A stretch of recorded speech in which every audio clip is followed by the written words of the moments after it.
ഇവിടെ ആരാണ് വീണത്? ഈശോ, ദൈവപുത്രൻ. ഈശോ വീണത് ഈശോയുടെ ബലഹീനതയാണ്, വീക്ക്. ആരുടെ ബലഹീനതയാണ് ഈശോ ഏറ്റെടുത്തത്? നമ്മുടെ ബലഹീനത. പ്രിയപ്പെട്ടവര്, നമ്മളെല്ലാവരും കുറവുകളുള്ളവരാണ്. നമ്മളെല്ലാവരും വീഴുന്നവരാണ് എന്ന് വിചാരിച്ച് നമ്മുടെ ഈ കുറവിനെ നമ്മൾ ഒരു ഭാരമായി കണക്കാക്കണ്ട. എന്തുകൊണ്ടാണെന്നറിയാവോ? ഔസേപ്പിതാവിന്റെ ജീവിതത്തിലെ ഏറ്റവും വലിയ ഭാഗ്യം എന്തായിരുന്നു? ഈശോയെ വളർത്താൻ എങ്ങനെയാണ് ഭാഗ്യം കിട്ടിയത്? ഭാര്യ ഗർഭിണിയായതുകൊണ്ടല്ലേ? അപ്പോൾ ഔസേപ്പിതാവിന്റെ ജീവിതത്തിലെ ഏറ്റവും വലിയ ഭാഗ്യം എന്തായിരുന്നു?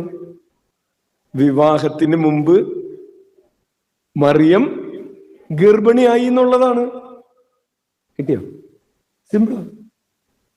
ഔസേപ്പിതാവിന്റെ ജീവിതത്തിലെ ഏറ്റവും വലിയ പ്രതിസന്ധി ജയിച്ചു പറഞ്ഞതുപോലെ മാതാവ് ഗർഭിണിയായി എന്നുള്ളതാണ്. ശരി, കുറച്ച് നാള് കഴിയുമ്പോ, കുറച്ച് മുന്നോട്ട് പോയിട്ട് പിറകിലേക്ക് നോക്കുമ്പോ ജീവിതത്തിലെ ഏറ്റവും വലിയ ഭാഗ്യം ഏതാണ് ഔസേപ്പിതാവിന്?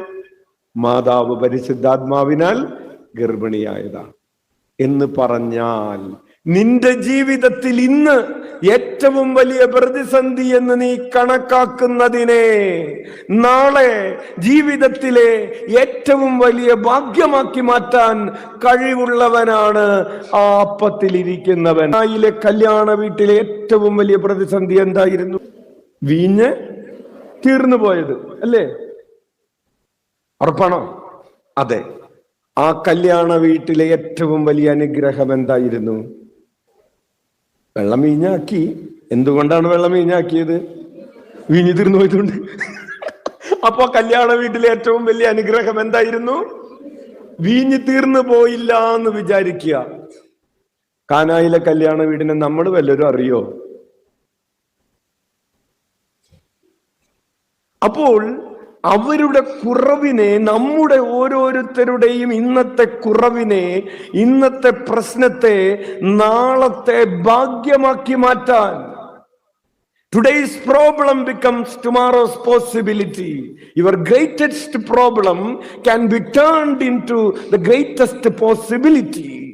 ഇന്നത്തെ നിങ്ങളുടെ കുറവിനെ നാളത്തെ നിങ്ങളുടെ ഭാഗ്യമാക്കി മാറ്റാൻ കഴിയുന്നവനാണ് ഈശോ.